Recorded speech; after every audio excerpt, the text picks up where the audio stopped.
It began with a phone call, one of those that punches you in the chest before your brain even catches up to the words. Your son just threw up during class, the school nurse informed me. He looks pale and weak. Can you come pick him up? I was already halfway out the door, keys in hand. The house was silent when I left. My wife had been gone for hours, heels clicking, perfume trailing, muttering something curt about a client meeting. I was between jobs, a polite way to admit I'd been laid off half a year ago. She didn't speak of it anymore, not directly. But every glance she gave me was laced with disdain. Still, we had a system.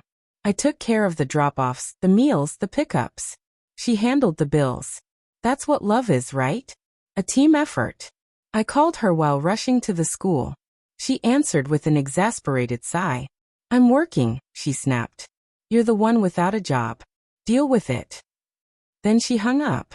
No questions about our son's condition. Just silence.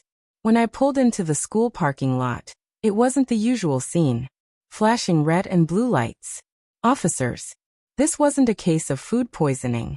A young cop met me as I got out, his tone calm but firm. Sir, we need you to come with us. My chest tightened. What's going on? I asked. He didn't answer, only led me into a small office where two more officers waited beside a monitor. Please watch this, one said. The screen came to life. A classroom setting. My son sat at his desk, still, then visibly distressed, clutching his stomach, going pale. Then a figure entered.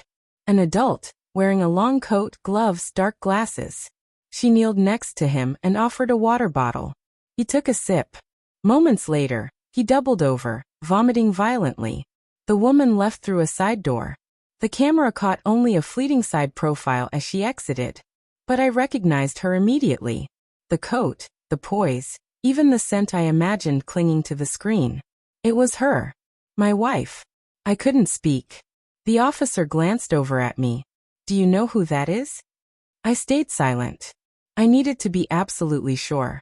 That night, I sat beside my son's hospital bed. His arm had an foredrip, and though conscious, he was slow to respond. They called it food poisoning at first, but the toxicology report told a different story. Sedatives and chemical agents designed to induce vomiting. Not an accident, intentional. She showed up just after midnight. No apology. No fear. Just thinly veiled annoyance cloaked as concern. I came as soon as I could, she said. I didn't bring up the footage. I just studied her.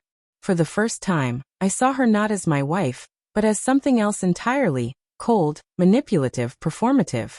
She touched our son's forehead, but it was robotic.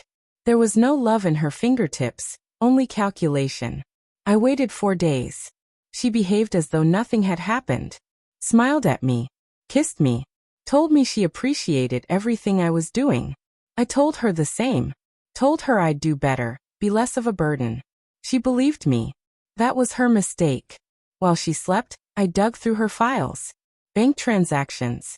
Private messages. Encrypted backups. It all unfolded. She wasn't just trying to hurt our son. She was setting me up to take the fall. Fabricated school reports suggesting I had mental instability. Fake witness claims. Hidden transfers to secret accounts under a different name.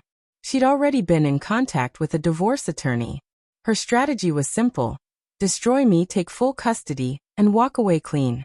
But she got careless. One night, she left her burner phone unlocked. I took photos of everything.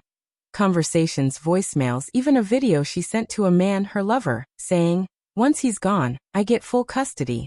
No more dead weight. That's what I was to her. Not a husband. Not a father. Just baggage. I turned it all over to the detectives. Quietly. Let them piece it together. I let her think she was safe. Then came the school fundraiser. Parents packed into the auditorium, smiling for cameras, sipping punch. I stood at the podium, microphone in hand, pretending to thank everyone for their support. My son sat beside her, drawing in a coloring book. I took a breath. There's something I need to share, I said. The projector screen lit up behind me, not with slides but with the footage. Her. The bottle. The act. A collective gasp echoed through the room. She shot to her feet, her voice shaking. What is this? This isn't. But it was too late.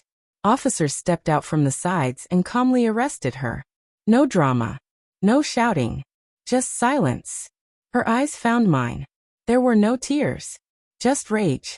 Not because she was innocent, but because she had lost.